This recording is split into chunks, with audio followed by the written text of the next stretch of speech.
Κάποτε στην κορυφή ενός λόφου στέκονταν 3 μικρά δέντρα και ονειρεύονταν τι ήθελαν να γίνουν όταν μεγαλώσουν.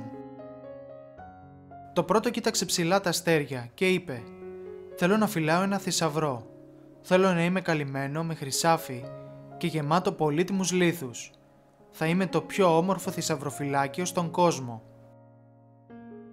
Το δεύτερο κοίταξε μακριά, ένα μικρό ποταμάκι που αργοκυλούσε στο δρόμο του για τη θάλασσα. «Εγώ θέλω να ταξιδεύω τις μεγάλες θάλασσες και να μεταφέρω δυνατούς βασιλιάδες.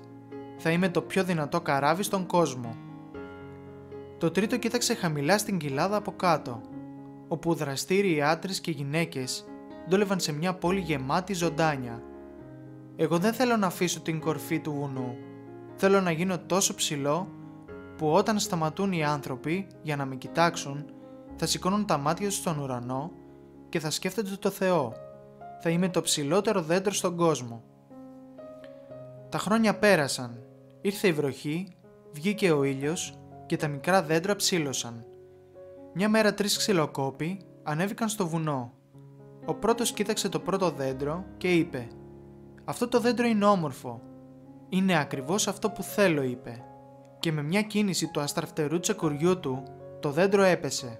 «Τώρα θα με κάνουν ένα όμορφο μπαούλο και θα φυλάω θαυμάσιους θησαυρούς», είπε το πρώτο δέντρο. Ο δεύτερος ξυλοκόπος κοίταξε το δεύτερο δέντρο και είπε: «Αυτό το δέντρο είναι δυνατό. Είναι ακριβώς αυτό που θέλω», είπε. Και με μια κίνηση του αστραφτερού του τσεκουριού έπεσε το δεύτερο δέντρο. «Τώρα θα ταξιδεύω στις μεγάλες θάλασσες», σκέφτηκε εκείνο. «Θα γίνω δυνατό καράβι για δυνατούς βασιλιάδες». Το τρίτο δέντρο απογοητεύτηκε όταν ο τελευταίος ξυλοκόπος κοίταξε κατά μέρους του. Στεκόταν ευθύ και ψηλό και σημάδευε γενναία τον ουρανό. Ο ξυλοκόπος κοίταξε ψηλά και μουρμούρισε: «Οποιοδήποτε δέντρο μου κάνει». Με μια κίνηση του αστραφτερού του τσεκουριού έπεσε και το τρίτο δέντρο. Το πρώτο δέντρο χάρηκε όταν ο ξυλοκόπος το πήγε στον ξυλουργό, αλλά εκείνος το έκανε παχνί για τα ζώα. Το άλλοτε όμορφο δέντρο δεν καλύφθηκε με χρυσό, ούτε με θησαυρό. Το επένδυσαν με πριονίδια και το γέμισαν σανό για να τρώνε τα πεινασμένα ζώα μέσα σε ένα στάβλο.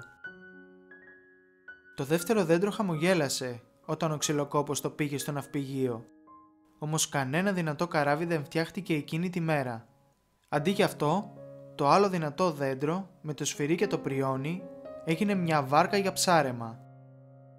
Παρά ήταν μικρή και αδύναμη για να περάσει τους ωκεανούς ή ακόμα και ένα ποτάμι, παρά μονάχα το πήγαν σε μια μικρή λίμνη. Το τρίτο δέντρο μπερδεύτηκε όταν ο ξυλοκόπος το έκοψε σε δυνατά δοκάρια και το άφησε στο ξυλουργείο. «Τι έγινε?» αναρωτήθηκε το ψηλό αυτό δέντρο.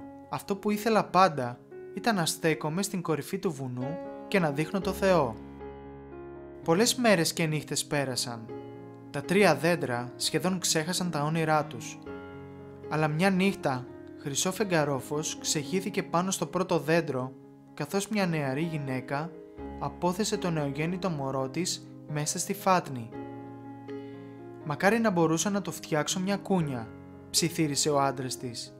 Η μητέρα έσφιξε το χέρι του και χαμογέλασε καθώς το φεγγαρόφωτο έλαμψε πάνω στο λίο και στιβαρό ξύλο. «Αυτή η φάτνη είναι όμορφη», είπε. Και ξαφνικά το πρώτο δέντρο κατάλαβε ότι κρατούσε τον μεγαλύτερο θησαυρό του κόσμου. Ένα βράδυ, ένας κουρασμένος ταξιδιώτης και οι φίλοι του μπήκαν σε μια παλιά ψαρόβαρκα.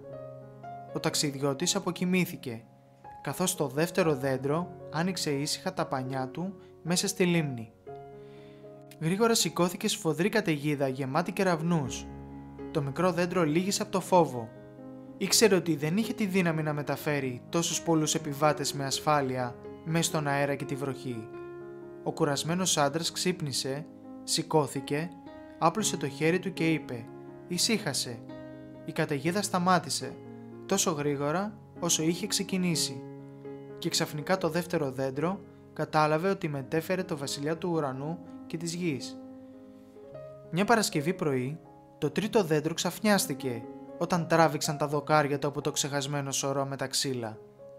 Δίλιασε καθώς το μετέφεραν μέσα από τους χλευασμούς του αγριεμένου πλήθους. Τρόμαξε όταν οι στρατιώτες κάρφωσαν τα χέρια ενός άντρα πάνω του. Ένιωσε άσχημο, τραχή και σκληρόκαρδο. Αλλά την Κυριακή το πρωί, όταν ανήτελε ο ήλιος και η γη, κάτω από το δέντρο, άρχισε να τρέμει με χαρά.